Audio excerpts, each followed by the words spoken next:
Olá, boa tarde para você. Está começando o Pauta Aberta dessa terça-feira, 18 de maio. É o jornalismo da TV Evangelizarte, deixando muito bem informado a partir de agora. Confira os destaques de hoje. O Ministério da Saúde anuncia a distribuição de mais de 6 milhões de doses de vacina contra a Covid para vários estados do Brasil. Moradores de Botucatu, no interior de São Paulo, são vacinados em massa. Eles fazem parte de uma pesquisa para testar a eficiência das vacinas nas diferentes cepas do coronavírus.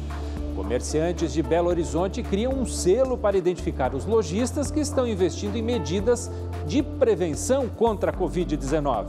E no nosso quadro sobre empreendedorismo, tem dicas para os empresários que trabalham com delivery. Fique aqui comigo que o Pauta Aberta está no ar.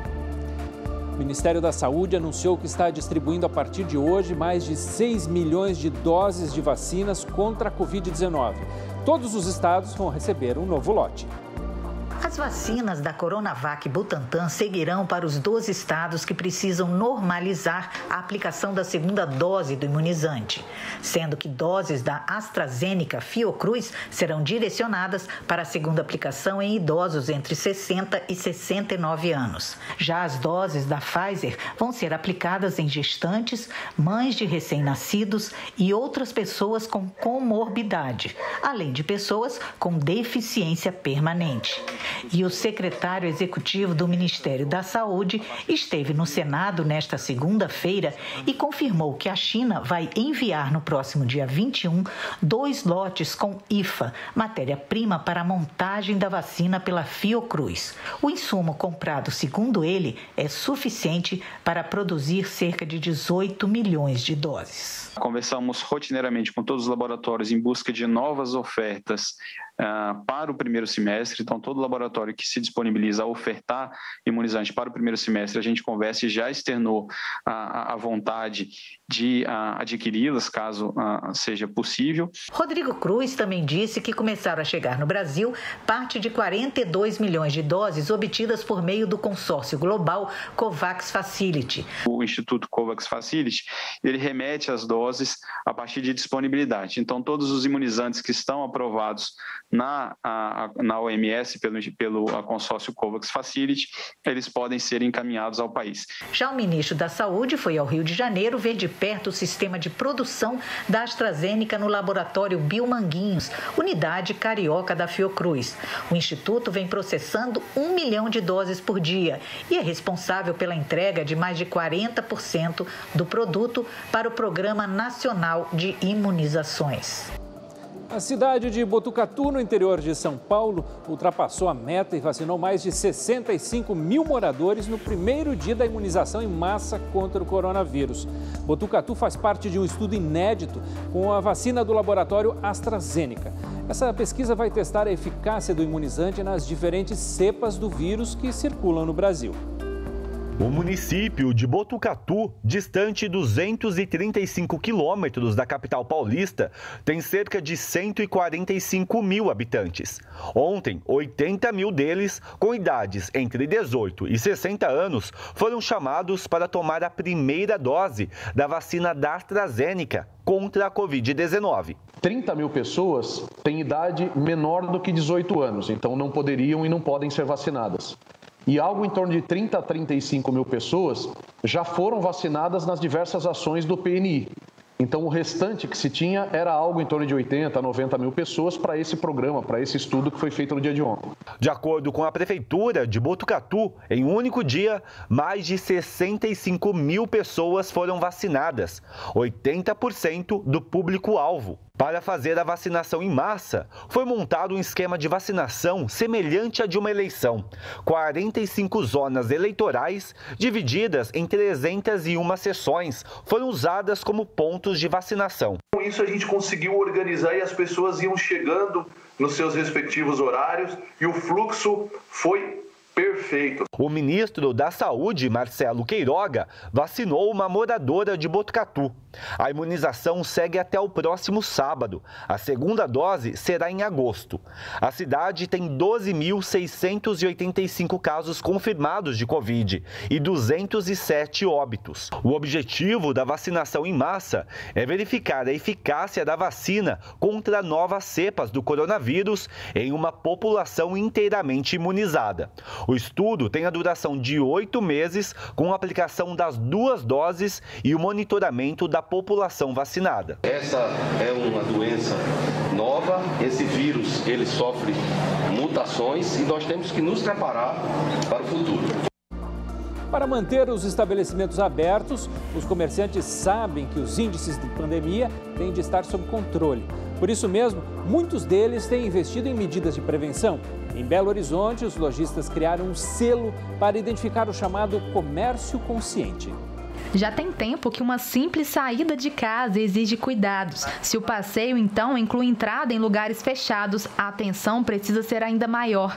Além das regras determinadas pela Prefeitura, esta loja de roupas, que fica no centro de Belo Horizonte, inseriu na rotina de limpeza a desinfecção dos provadores entre os usos. As máquinas de pagamento são higienizadas várias vezes ao dia e o próprio cliente é que coloca e tira o cartão. Eu estou me sentindo mais segura quando passo num comércio e realmente está um pouquinho mais vazio, que eu vejo que o pessoal está todo mundo de máscara, realmente tomando cuidado. Se a gente não respeitar, se a gente banalizar as normas contra o Covid-19, isso pode acarretar um novo fechamento, inclusive. A Câmara de Dirigentes Lojistas de Belo Horizonte criou o selo Loja Consciente, uma forma de identificar os estabelecimentos que estão seguindo todos os protocolos de segurança e prevenção ao coronavírus. Os comerciantes precisam não apenas adotar medidas sanitárias para trazer segurança para os funcionários e para os clientes, como eles também precisam comunicar quais são essas medidas muito bem, para que haja uma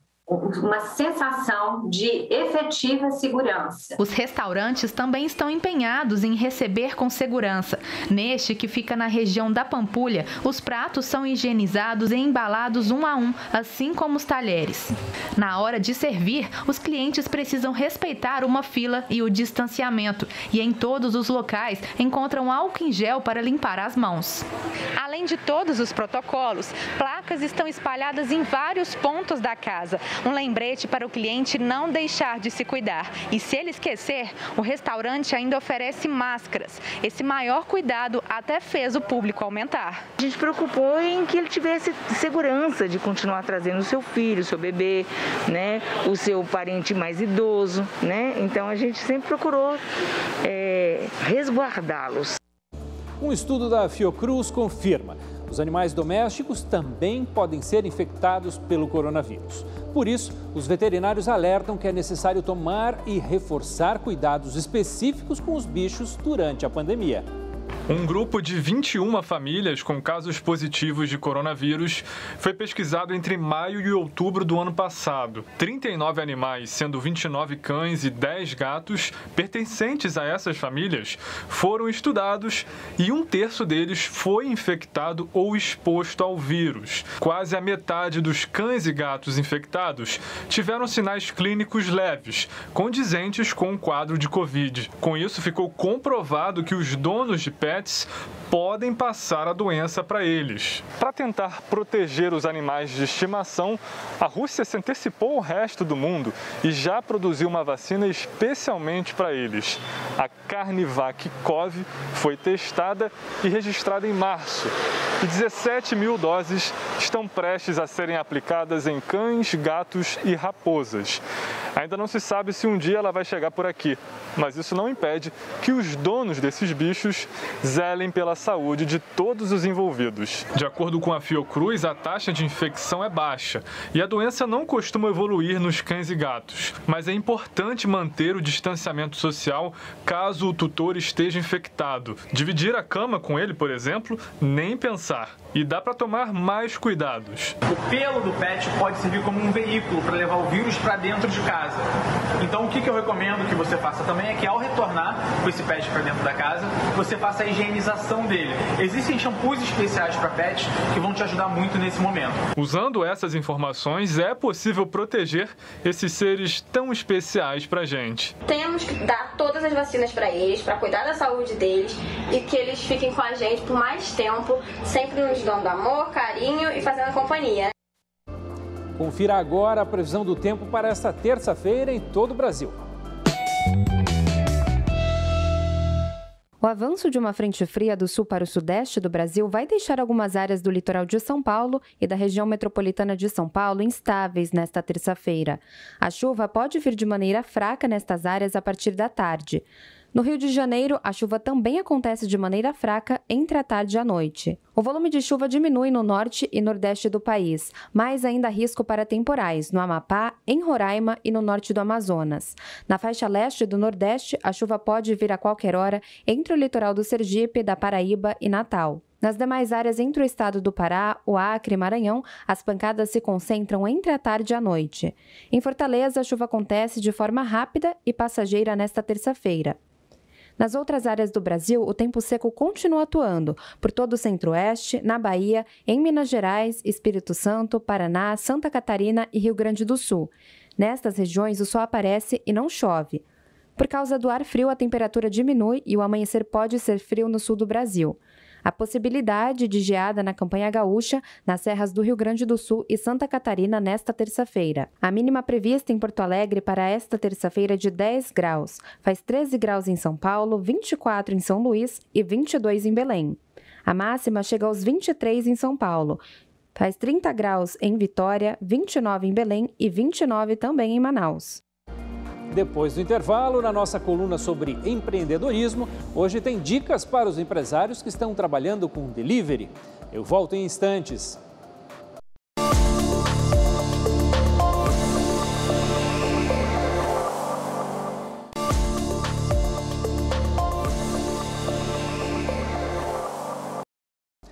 Estamos de volta com o Pauta Aberta dessa terça-feira, 18 de maio. Eu sou Fabrício Binder e agradeço a sua companhia e audiência. A Caixa Econômica Federal começa a pagar hoje a segunda parcela do auxílio emergencial para os beneficiários que fazem parte do programa Bolsa Família.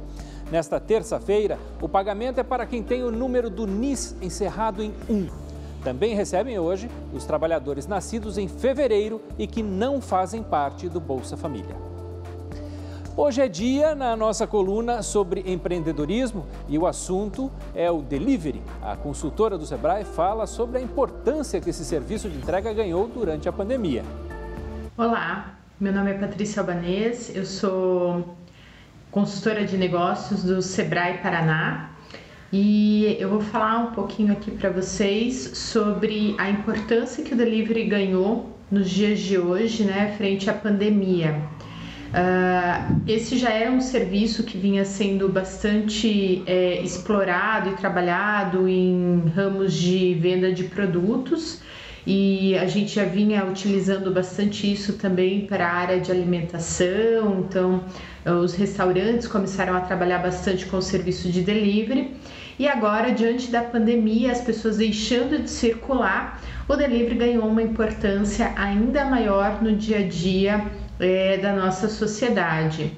Um dos pontos mais importantes que a gente viu foi que o delivery também se transformou numa alternativa de negócios para algumas pessoas que perderam o emprego e começaram a trabalhar com o seu próprio carro, com a sua própria moto, fazendo entregas como uma oportunidade de negócios diante do crescimento dessa demanda no mercado.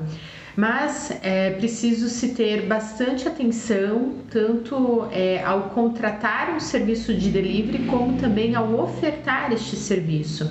É importante que a empresa ela esteja formalizada porque ninguém está a salvo de eventualmente sofrer algum acidente, e uma empresa formalizada consegue fazer os seguros necessários, consegue ter a jurisprudência para assegurar tanto o produto como o seu colaborador, e isso é importante para quem contrata e também para quem oferta esse serviço. E outro ponto que é fundamental agora diante da pandemia é a conduta segura diante da entrega. Então, medidas que demonstrem que o entregador está tomando a conduta segura, como, por exemplo, a higienização, a comunicação da conduta que vai ser tida ali diante do serviço, diante da entrega, se vai ter assinatura, se não vai ter assinatura, qual vai ser a forma de identificação da pessoa, vai entregar um lenço umedecido, vai higienizar a maquininha para digitar o cartão. Então são pontos bastante importantes, não só na entrega, como também na coleta do material, né? Então toda a conduta segura diante da pandemia vai desde o início da embalagem, da entrega do material, do transporte e da entrega ao cliente final. Então esses são pontos que eu gostaria de destacar em relação ao delivery. A importância da formalização para que tanto o teu cliente final como o seu colaborador estejam assegurados sobre o produto e sobre a segurança de quem oferta esse serviço, e também a adequação dos processos para a conduta segura na prevenção da Covid, desde a coleta da embalagem do material, como no transporte e na entrega para o cliente final. O conflito entre Israel e Palestina entrou na segunda semana e teve a madrugada mais violenta até aqui. Israel disse que destruiu o centro de inteligência do Hamas, o grupo que controla a Palestina, mas dezenas de civis também foram atingidos. Moradores da faixa de Gaza amanheceram sem energia elétrica, água e sistemas de comunicação. Parte desses serviços foram destruídos durante a madrugada após intensos bombardeios aéreos israelenses. Este homem diz que a Palestina vem sofrendo com a destruição há 15 anos, mas que agora está ainda pior. Isso é literalmente uma tragédia humanitária, afirmou. Esta foi a noite mais violenta do conflito até agora. Centenas de prédios foram destruídos. Segundo o exército israelense, os alvos eram casas de comandantes do Hamas, grupo que controla o território palestino. Mas as vítimas civis não param de aumentar. Suzy, de 6 anos, e o pai, Riyad, sobreviveram à destruição da casa onde moravam. Mas a mãe e os 4 irmãos morreram no ataque. Minha esposa se jogou no chão e o teto caiu sobre sua cabeça, contou Riyad. E não há sinais de um cessar-fogo nos próximos dias. Líderes internacionais vêm pedindo aos dois lados que parem os ataques, e o Conselho de Segurança das Nações Unidas se reuniu ontem em busca de uma solução, mas nenhuma medida foi tomada. Hoje, diplomatas disseram que os Estados Unidos bloquearam pela 3ª vez uma declaração conjunta do Conselho pedindo o fim da violência e respeito pelo direito internacional humanitário, incluindo a proteção de civis, especialmente crianças. Os Estados Unidos são aliados históricos de Israel e dizem que os ataques de Israel contra Gaza são em legítima defesa. 611 lixões foram desativados no Brasil desde 2019. O levantamento da ABETRE, a Associação de Empresas que Tratam Resíduos, é uma boa notícia segundo os estudiosos do assunto. Mas ainda há muito a fazer. É que 2.600 lixões seguem em atividade pelo país. Nas capitais, o prazo para fechar definitivamente esse tipo de depósito termina em menos de 3 meses. No início da contagem, em 2019, o Brasil tinha mais de 3.200 lixões, um tipo de armazenagem extremamente prejudicial para o meio ambiente e para a saúde pública. Por isso, o fechamento dos mais de 600 depósitos em curto prazo é comemorado. Temos aí várias formas de destinação final ambientalmente adequadas, desde a reutilização, a reciclagem, a compostagem, no caso dos orgânicos, a recuperação energética, o tratamento muito e, quando não há outra opção disponível, a disposição final em aterro sanitário devidamente licenciado. Assim como em casa somos responsáveis pelo que fazer com o lixo, são os municípios os responsáveis pelo bom destino dos resíduos sólidos produzidos por seus moradores. O Marco Legal do Saneamento Básico, publicado em julho do ano passado, traz obrigações para que os gestores coloquem essa decisão sobre os resíduos em prática. Cidades que fizeram um plano de resíduos sólidos precisam desativar os lixões nos próximos anos. Capitais e regiões metropolitanas têm até agosto desse ano para concluir o fechamento. Cidades com mais de 100 mil habitantes têm até agosto de 2022. Para as que têm entre 50 e 100 mil habitantes, o prazo é agosto de 2023. E para as com menos de 50 mil habitantes, agosto de 2024. Já os municípios que não fizeram um plano, o prazo terminou no ano passado. Nós temos cerca de 2.600 lixões ainda em atividade no Brasil. Um bom programa de gerenciamento de resíduos no município, você pode gastar, vamos dizer, $1. Você economizaria 4 em saúde pública. Fazendo bem feita a gestão dos resíduos, nós vamos economizar em saúde. Então, o meio ambiente ganha, a sociedade ganha, todos ganham. Uma horta comunitária em Cascavel, no oeste do Paraná, beneficia centenas de famílias. Este terreno enorme, recheado de legumes e verduras, fica no Parque São Paulo, em Cascavel, na região oeste do Paraná. Antes apenas um terreno baldio da prefeitura, hoje é uma das mais de 80 hortas que integram o programa Agricultura Urbana, um projeto que tem transformado a vida de 350 famílias da cidade. E nós vamos visitar as casas próximas a essas áreas. Porque é importante que as pessoas estejam próximas e que haja interesse.